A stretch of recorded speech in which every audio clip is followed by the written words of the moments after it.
genetics where someone has a like good genetics, right? But then if you compare it to another person that doesn't have as good of genetics, and then they do strength and conditioning, and then they surpass them. Can you go into detail a little bit about that? Yeah. So off air, we were just talking about, well, first I'll preface it, I've heard the argument some fighters don't want to train S&C. They'd rather just do more fighting or do more skills training, and that will make them the better fighter. I was just explaining how, as a human, you have a genetic potential. Your athletic potential could be the muscle fiber composition you have, could be your tactical skills, could be a mix of, physical and technical abilities. But say you don't do any S&C and you have a certain level of genetic potential.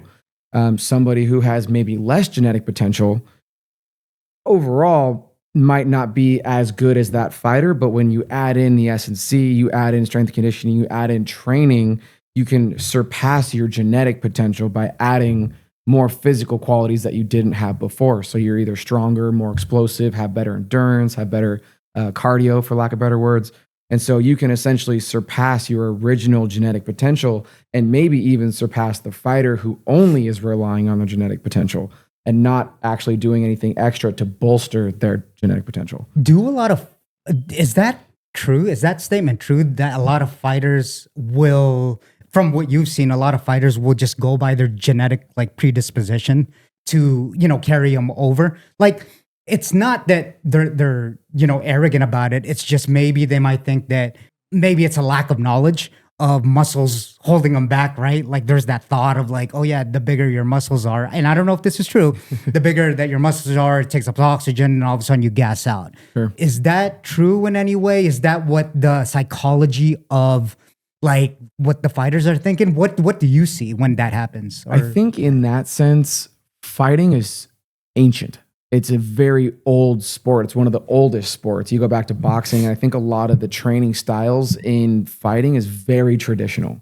And when you look at S&C or even, kinesiology as a science, it's only been around for the last just over 100 years as a training science. Sorry to cut you off. Before we go into any more, can you give us a brief explanation of kinesiology? Yes. For people that... Sure. Kinesiology is the art and science of human movement. So people that study muscle physiology, central nervous system, musculoskeletal, and how the system works together to produce force and strength and speed and all the other physical qualities that we use to fight. That's essentially kinesiology. It's biomechanics, strength conditioning, physical therapy, even like PE teaching. It all kind of falls into kinesiology. So like human movement essentially is kinesiology. And so with fighting being such an ancient old sport, you get a lot of coaches, a lot of like old school coaches, from what I see, are the bigger determining factor on how their fighters train. And so you might get those coaches saying, hey, you just need to fight more.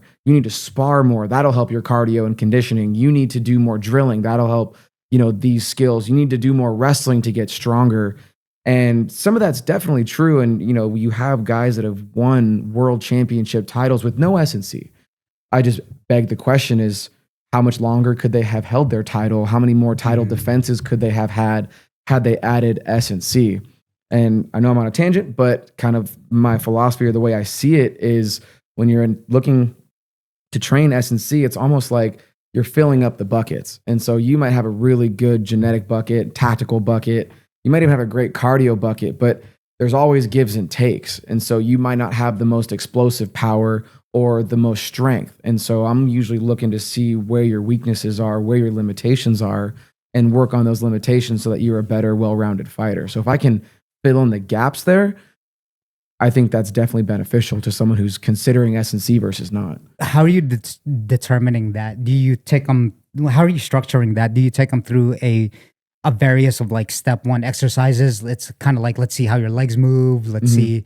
Can you, just in general, can you take us like, let us visualize what that would look like? Yeah. Say for like legs or something. I don't know. If they're really gonna well, every kind of person has their training age or what amount of like physical exercise they've been exposed to. So I mean, that goes into consideration. Actually, side note before I get into that, a lot of fighters aren't typically gym rats. So sometimes we're just teaching exercise as a basic skill before we can really use the exercise as a training tool to really enhance their speed and power. But What's going on, guys? If you're enjoying this podcast, please don't forget to like the videos and subscribe to the channel. Only if you're getting value out of it on YouTube and also on Spotify and Apple Podcasts. Don't forget to leave a rating and follow. And also, I also write a blog newsletter from what I learned from my incredible guests that I have on. So sign up for the email list and get updates on the podcast. Thank you for your love and support. Now back to the show.